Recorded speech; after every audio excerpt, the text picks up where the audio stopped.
औज़ बिल्लाहि मिनश्शैतानिर्रजीम। बिस्मिल्लाहिर्रहमानिर्रहीम। दोस्तों, कैसे हैं आप? सब ठीक हैं? अल्लाह ताला आपको खुश रखे, बहुत सारी सलाहियतों से नवाजें, हम सबको नेक अमल करने की हिम्मत ताकत अता फरमाए। आज मैं जिस बुज़ुर्ग के बारे में आपको थोड़ा सा बता रहा हूँ, उनका नाम है माधोलाल शाह हुसैन रहमतुल्लाह अलैह। मुमताज़ मजदूब सालिक रूहानी बुज़ुर्ग और पंजाबी ज़बान के अजीम सूफ़ी शायर हज़रत सखी शाह हुसैन 1539 ईस्वी 945 हिजरी में लाहौर में पैदा हुए। इस वक्त बरसगीर पर मुग़ल बादशाह अकबर की हुकूमत थी। शाह हुसैन रहमतुल्लाह अलैह के वालिद हल्का बगोश इस्लाम हुए और नाम शेख उस्मान रखा। शाह हुसैन इब्तदा में जनीवेट के कादरी सूफ़ी शेख बहलूल के हल्के में शामिल हुए और ज़िंदगी के अव्वलीन 36 बरस ज़हद व इबादत में गुजारे। एक रोज़ कुरान पढ़ते हुए इस आयत पर पहुँचे कि दुनिया एक खेल कूद के सिवा कुछ नहीं। इस आयत का शाह हुसैन पर ऐसा असर हुआ कि सब कुछ छोड़ छाड़ कर लाल कपड़े पहनकर ज़िंदगी के बकाया 27 बरस जज्ब व सकर की हालत में गुजारे। इसी बिना पर लाल हुसैन के नाम से मशहूर हो गए। शाह हुसैन ने जब होश संभाला तो इनके वालिद साहब ने आपको टेक्सलाली दरवाजे की जामा मस्जिद में शेख हाफिज़ अबू बकर लाहौरी की खिदमत में शागिर्दी के लिए पेश कर दिया। इब्तदाई तालीम के बाद आपने कुरान मजीद हिफ्ज़ करना शुरू कर दिया। 955 हिजरी में जब आपकी उम्र तकरीबन 10 बरस थी, उन्हीं दिनों चेनोट के मारूफ कलंदर शिफ दरवेश बुजुर्ग हज़रत शेख बहलूल दरियाई रहमतुल्लाह अलैह लाहौर तशरीफ़ लाए और इसी मस्जिद में क़याम पजीर हुए।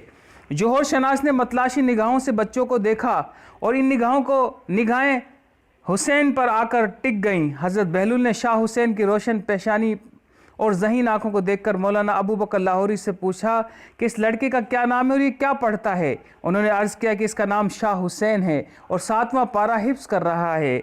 हज़रत बहलूल ने फरमाया कि उस बच्चे से मुलाकात के लिए आए हैं। रमज़ान मुबारक का चाँद नज़र आ गया था। हज़रत बहलूल ने शेख अबू बकर से कहा कि इस रमज़ान में शाह हुसैन हमें कुरान मजीद पढ़कर सुनाएंगे। इसी इरशाद की तामील में शाह हुसैन हज़रत बहलूल की खिदमत में हाजिर हुए और कुरान सुनाने लगे। कुछ दिन बाद जब 6 सिपारे सुना चुके तो हज़रत की खिदमत में अर्ज़ की, जितना मुझे हिफ्ज़ था वो सुना चुका हूँ। हज़रत बहलूल रहमतुल्लाह अलैह ने शफ़क़त से इनके सर पर हाथ फेरा और फरमाया, अच्छा ठीक है, जाओ मेरे वज़ू के लिए दरियाए रावी से पानी ले आओ। तामील में शाह हुसैन वज़ू के लिए पानी लेने दरियाए रावी पर पहुँचे और पानी भरते हुए दरियाए रावी की लहरों का मुशाहिदा कर रहे थे कि सब्ज़ पोश नूरानी सूरत बुज़ुर्ग को अपने करीब पाया। इन बुज़ुर्ग ने शाह हुसैन से फरमाया, बेटा थोड़ा सा पानी मेरे हाथ पर डालो। उन्होंने ऐसे ही किया। बुज़ुर्ग ने वो पानी शाह हुसैन के मुंह में डाल दिया और पानी हलक से उतरते ही शाह हुसैन की दुनिया ही बदल गई। इन बुज़ुर्ग ने शाह हुसैन को हिदायत की कि हज़रत बहलूल रहमतुल्लाह अलैह से मेरा सलाम कहना। शाह हुसैन वज़ू का पानी लेकर वापस पहुँचे और तमाम वाक़या इनके गोश गुजार किया। हज़रत बहलूल ये सुनकर खुश हुए। वज़ू करके उन्होंने 2 रकात नमाज अदा की और दुआ फरमाई, ये अल्लाह इस बच्चे पर करम फरमा, इसको इरफान की दौलत से माला माल फरमा दे और अपना सच्चा आशिक बना दे। इसके बाद हज़रत बहलूल ने शाह हुसैन को अपनी बैत में ले लिया और खुसूसी तवज्जो से तरबियत करने लगे। कहते हैं कि शाह हुसैन ने ज़िंदगी के बकिया 27 बरस जज्ब व सकर की इस हालत में गुजारे कि वो रक्स करते, वजद में रहते, धमाल डालते और लाल रंग के कपड़े पहनते। इसी बिना पर लाल हुसैन के नाम से मशहूर हो गए। शाह हुसैन साहब हाल सूफ़ी थे। इन पर जो कैफियत गुजरती सादा ज़बान में बयान कर देते। ये कैफियत इनकी सूफियाना कलाम की सूरत में आज भी महसूस की जा सकती हैं। इनकी शायरी के सादा अल्फाज में भी गहरे मायने पनाहे जाते हैं। इनकी काफ़ियों में इस्तेमाल किए गए आम अल्फाज अलामतों का रूप धार चुके हैं। अब सूरत हाल ये थी कि एक तरफ शाह हुसैन की करामत और सूफियाना शायरी से लोग दर्दोक आपके अकीदतमंद हो रहे थे और दूसरी जानिब कई उलमा इस हाल को पसंद ना कर रहे थे। ये वो दौर है जब मुग़ल शहनशाह अकबर तख्त पर बुरजमान था। बाद लोग हज़रत शाह हुसैन की शिकायत लेकर शहनशाह अकबर के दरबार में हाजिर हुए और कहा कि ये फ़कीर नशे में सरेआम रक़्स करता फिरता है। शाह हुसैन का किस्सा सुनकर शहनशाह अकबर की जबीं पर शक्लें नमूदार हुईं और कोतवाल शहर मलक अली को हुक्म दिया कि शाह हुसैन को पाबाए जंजीर दरबार में पेश किया जाए। दरबार के सब सिपाहियों ने शाह हुसैन से एहतराम के साथ चलने की दरख्वास्त की। शाह हुसैन ने कहा, दरवेश और दरबार शाही दरिया के 2 किनारे होते हैं, بہتر ہے مجھے دربار میں جانے پر مجبور نہ کیا جائے۔ سپاہیوں نے اپنی مجبوری پیش کی تو شاہ حسین سپاہیوں کے ہمراہ ہو لیے۔ مغل بادشاہ اکبر نے اپنے درباریوں سے دریافت کیا کون سے مسلک میں سرعام رقص و سرور کی اجازت ہے۔ پیشتر اس کے درباری لب کشائیں۔ شاہ حسین نے گفتگو کا آغاز کیا۔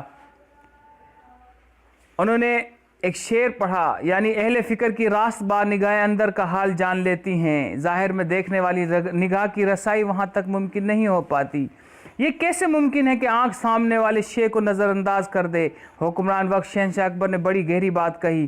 تمام الہامی کتاب سے لطیف مخلوقات کا وجود ثابت ہوتا ہے، مثلا جنات، فرشتے وغیرہ ظاہری آنکھوں کے مشاہدہ نہ سکنے کی وجہ پر ان کے وجود سے انکار نہیں کیا جا سکتا۔ ہزاروں اشیاء ظاہری آنکھوں سے اوجھل ہیں، مگر وہ ہمارے گرد و پیش موجود ہیں، تو کیا ایسی صورت میں ان کی نفی کر دی جائے گی؟ باقی رہی آنکھوں کی گواہی، تو چاندنی رات میں اشیاء کا رنگ و روپ چمکتے آفتاب میں مختلف کیوں ہو جاتا ہے؟ کیا اشیاء کی ذات بدل جاتی ہے؟ ہرگز نہیں، تو پھر صفات کیوں بدل جاتی ہیں؟ اور صرف نامعتبر گواہی کی بنا پر؟ شاہ حسین نے سمجھانے والے انداز میں کہا۔ مغل شہنشاہ نے جھنجھلا کر کہا، تم پر الزام ہے کہ تم اور تمہارے ساتھی شراب نوشی کرتے ہیں، اور تم ہمیں الفاظ کے گورکھ دھندے میں الجھا کر یہ ثابت کرنا چاہتے ہو کہ تم لوگ پاکیزہ مشروب پیتے ہو۔ کون کہتا ہے کہ میں شراب پیتا ہوں؟ شاہ حسین نے بے خوف لہجے میں بولے اور کہا، تو بادشاہ ہے، لے چکھ میری شراب۔ شاہ حسین نے اپنا مشکیزہ نکالا اور جام میں تھوڑا سا مشروب اڈیل کر اکبر کو پیش کیا۔ اب اکبر نے جام ہونٹوں کو لگایا تو سندل کے شربت کا ذائقہ محسوس ہوا۔ شہنشاہ اکبر نے مزید جام کی فرمائش کی۔ شاہ حسین نے مزید جام اڈیلا۔ اب نہ صرف مشروب کا ذائقہ بلکہ رنگت بھی بدل چکی تھی، وہ خالص دودھ بن چکا تھا۔ بادشاہ بھی حیرت میں گم تھا کہ شاہ حسین نے تیسرا جام پیش کیا۔ اس طرح 8 بار نوش کیا اور ہر مرتبہ مختلف ذائقہ پایا۔ شہنشاہ اکبر نے حیرانگی سے پوچھا، شاہ حسین، ایک سرائی میں 8 مختلف ذائقے کیسے سمائے گئے؟ شاہ حسین نے جواب دیا، یعنی اس بات کو نظر انداز کر جا اور کچھ مت پوچھ، بغیر سوال کے فقر کی وحدت کا نظارہ کر۔ بھرے دربار میں سناٹا تھا۔ شاہ حسین نے بادشاہ اور اس کے درباریوں کو حیران و پریشان چھوڑا اور اپنا راہ ہو لیے۔ شہنشاہ اکبر اس واقعے کے بعد سے شاہ حسین کا عقیدت مند ہو گیا۔ یہ بات بھی مستند ہے کہ اکثر مہمات سر کرنے سے پہلے اکبر نے شاہ حسین رحمۃ اللہ علیہ سے دوا کی درخواست کی تھی۔ شاہ حسین رحمۃ اللہ علیہ جب عمر مبارک کے 21ویں برس میں داخل ہوئے تو آپ کی ملاقات مادھو لال سے ہوئی۔ مادھو ایک برہمن ہندو تاجر کا لڑکا تھا۔ اتفاقاً ایک روز اپنے شاندار لباس میں بازار میں چلا جا رہا تھا کہ شاہ حسین کی نگاہیں اس پر جا پڑیں۔ شاہ حسین نے مادھو لال کے اندر نور کا ایک جلوہ دیکھا، جو شاید ویسا ہی جلوہ تھا جو ان کے استاد محترم بہلول دریا رحمۃ اللہ علیہ نے ان میں پہلی ملاقات میں ان میں دیکھا تھا۔ شاہ حسین نے لوگوں سے پوچھا، یہ لڑکا کون ہے، کہاں رہتا ہے؟ لوگوں نے کہا، یہ برہمن زادہ ہے اور قصبہ شاہدرہ میں رہتا ہے۔ آہستہ آہستہ مادھو لال بھی شاہ حسین کے رنگ میں رنگ گیا اور گھر بار چھوڑ کر دامن شاہ حسین رحمۃ اللہ علیہ سے پوست ہو گیا اور پھر دائرہ اسلام میں داخل ہو گیا۔ ان دو افراد کا تعلق اتنا گہرا ہو گیا کہ عوام شاہ حسین کو مادھو لال کے نام سے جاننے لگے، گویا دونوں یکجان ہو گئے۔ شاہ حسین رحمۃ اللہ علیہ کی نظر کرم کی بدولت مادھو لال جلد ہی تصوف کے درجہ کمال کو پہنچے۔ 1601 عیسوی یعنی 1008 ہجری کا ذکر ہے کہ شاہ حسین اپنے احباب کے ہمراہ شہر سے نکلے، کشتی کے ذریعے دریا عبور کیا، رخ شاہدرہ کی جانب تھا۔ شاہدرہ کے قریب پہنچ کر منزل آ گئی۔ جناب ابھی منزل تو بہت دور ہے، ایک ساتھی نے کہا، ایک دوست اگر بڑی چاہت سے بلائے تو انسان کو کیا کرنا چاہیے؟ شاہ حسین رحمۃ اللہ علیہ نے پوچھا۔ دعوت کو قبول کر لینا چاہیے، سب نے متفقہ طور پر کہا۔ بڑی مناسب بات ہے، وفا کا تقاضا بھی یہی ہے، بڑے عجیب لہجے میں کہا اور ایک چادر ریت پر بچھائی، پھر چادر پر لیٹ کر بڑے سکون سے آسمان کی وسعتوں کو بغور دیکھنے لگے اور زیر لب کچھ پڑھتے رہے۔ احباب ادھر ادھر مشغول ہو گئے۔ اسی دوران پیغام اجل آ گیا اور شاہ حسین خالق کی حقیقی سے جا ملے۔ حضرت شاہ حسین رحمۃ اللہ علیہ کو شاہدرہ میں سپرد خاک کیا گیا۔ شاہ حسین رحمۃ اللہ علیہ کی ایک پیشن گوئی میں دریائے راوی میں 13 سال بعد سیلاب کا ذکر تھا۔ پیش گوئی کے مطابق قبر کی شکستہ حالی کے باعث آپ مدفن باغ پورا منتقل کیا جانا تھا، چنانچہ مادھو لال نے مرشد کا جست خاک کی وصیت کے مطابق یہاں سے منتقل کر دیا۔ 35 برس تک شاہ حسین کا عاشق صادق مادھو لال مزار پر خدمت سر انجام دیتا رہا۔ پھر 1056 ہجری میں 73 बरस की उम्र में अपने पीर व मुर्शिद से जामिला मादुलाल को शाह हुसैन के पहलू में दफन किया गया।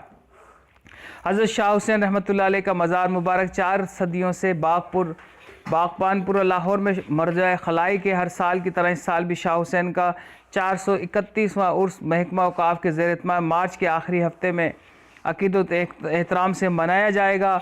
शाह हुसैन रहमतुल्लाह अलैह के उर्स पर मुल्क भर से लोग जमा होते हैं, मलंग धमाल डालते हैं, शाह हुसैन की काफ़ियाँ पढ़ी जाती हैं।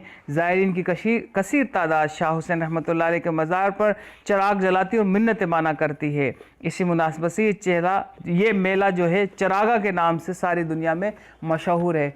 अस्सलाम वालेकुम दोस्तों, बहुत शुक्रिया कि आपने मेरे वीडियोस को देखा। प्लीज़ मेरे चैनल को सब्सक्राइब करें, वीडियो को शेयर करें। इंशाअल्लाह नेक्स्ट किसी बुज़ुर्ग के वाक़यात में आपसे मुलाकात होगी। अस्सलाम वालेकुम।